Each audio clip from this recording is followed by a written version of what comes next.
Hey guys, Troy here, and wanted to share with you a pen that I had shown you earlier in a pen mail video. And this is the Centropen. It came in a box like this. It is the student pen, the 2069 model. This is the very box that it came in, was shipped to me, and I actually got this pen out of the Netherlands along with one other that I'll eventually show you. But Centropen and Daciche, I think Daciche, not really sure how I got that pronunciation anywhere near correct, but my understanding is that is the town of manufacture.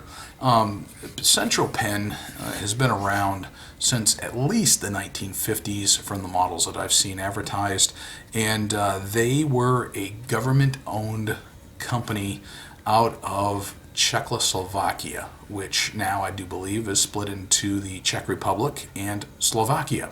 And I've actually known people from that area, was talking to some just recently. As I recall, this number here was the price that the pen was being sold for, the price stamp on whatever their method or whatever their medium of exchange was. Not even going to hazard an attempt at it. But obviously there's some numbers that mean something to the pen and to the model, the manufacturer, whatever.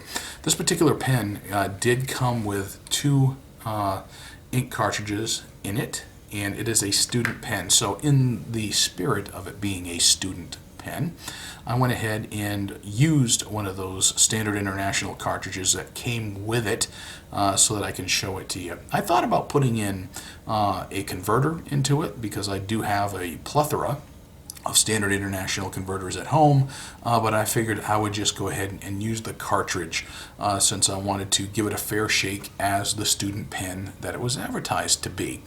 So when you pick it up, the first thing you realize is, all right, it's a hard plastic. It's not an expensive plastic. It's not like a precious resin from Mont Blanc. Precious resin just meaning other words for really expensive plastic. So you've got the black cap on the finial, you've got a little black filler in there, you've got the gold tone band around here, and you've got a no nonsense, no frills clip that actually is pretty doggone serviceable. And I kind of like, believe it or not, that particular clip better than clips on some more expensive pens that I've run across. And so you've got that red cap, red barrel, and it does taper down fairly nicely. Nothing special. It wasn't meant to be. It's a low-end, entry-level pen aimed at the student population. And you can even see the model name right there, where it's got the Centropen, the 2069 model, molded right into that plastic. It is a screwed cap. You pull off the screw cap, and you've got a nice black section with a semi-hooded steel nib. I really am not expecting anything major out of this particular pen. I was not wowed by it, but I was not disappointed in it either. I do have another Centropen that I showed you in another video and when I did my pen mail. And this is my second Centropen. I've been looking at others, trying to get some. I don't have any of the really nice ones out of the 50s and 60s yet. The one I got actually was made for the Bulgarian Communist Party to hand out to its members. So I wasn't expecting a whole lot out of this one, but actually I was pleasantly, I can't say surprised by it, but I was pleased with how it wrote. So you've got that nice little feed on that, and you just gotta unscrew the barrel, and it came with a blue ink cartridge. Okay, I can deal with that, blue ink. I thought about putting in a different color cartridge, but I said no, let's go ahead and be fair, because let's give it a shot just as it came and just as it was meant to be distributed to a student. So I said, all right, we'll go that route. So you go to put it on, you go to post it, and it posts very nicely, very securely. The other thing that you notice when you first pick it up, it's a very lightweight pen because it is a fairly inexpensive hard plastic. And that's one of the things that Eastern Bloc countries were known for, is used a lot of hard plastic. Heck, they even made some cars out of hard plastic at one time in that area. I mentioned that one of the pens that I do have, the other Centropen, was for Bulgaria. I noticed too, a lot of Centropens are imported, exported by a Bulgarian company. And I don't see that any markings on that on the box or on this particular pen, so I don't know if that company handled it, but they actually have engraved their distributor name into the side of the pen, even though it says Centropen right on it. But as far in terms of how heavy it is, I mean, it's fairly lightweight, and I will go ahead and I'll put up some statistics. So I'll give you the length. I'll give you all the various statistics about it. Since we are talking about low-end student pens, and just for a comparison's sake, since I happen to have one with me, here is a Jinhao 992, a Chinese-made pen.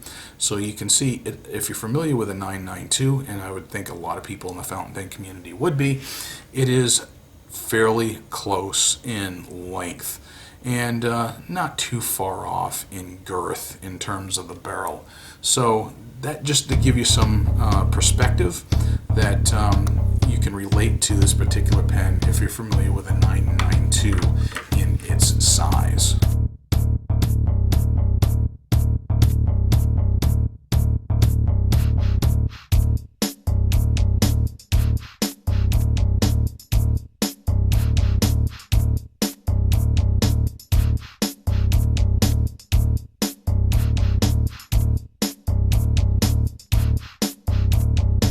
So, how is a student pen going to perform?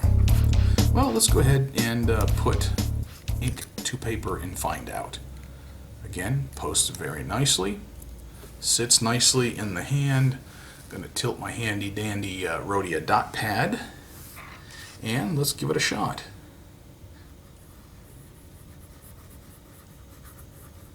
A Centropen. It is a student pen, and it is the 2069 model. It is a steel nib. You can actually get just a little bit of line variation out of this particular pen. One thing I will tell you is you do hear some feedback, and you do feel a little bit of feedback. So it's not the smoothest nib in the world, but if you're a student and you're on a student budget, you don't tend to get the high-end pens, and you don't expect a tremendous amount of performance out of them, because quite honestly, students will tend to use them, throw them away, break them. If they're anything like my kids, my children, they tend to go through pens and pencils and are very rough with them and tend to break them, so therefore they're not top-notch quality. For instance, my pen of the day is a Montblanc 146. I would never take that pen and lend it to a student. I don't let my own children write with them, except under my close personal supervision, so that I don't have to replace or repair it. So, this would be a very inexpensive pen. And they were meant to be easily replaceable, easily obtainable. You can still find these online. But one thing I do expect out of a student pen is that it would be fairly reliable. And this one is indeed that. Occasionally, like you just saw, I have had this particular pen skip on me just a little bit, like you saw here. And also that's kind of part of just picking up and shoving it down on paper. But for the most part, once you get over that initial few lines, you will run across a little bit of dryness. You'll run across a little bit of a light feed. Just the other day, I was putting something into my checkbook. And so the first line I was writing across, let's see, I used my debit card, and then it was for, $7.53 or whatever. And it wrote really, really light. It was almost like the reverse writing.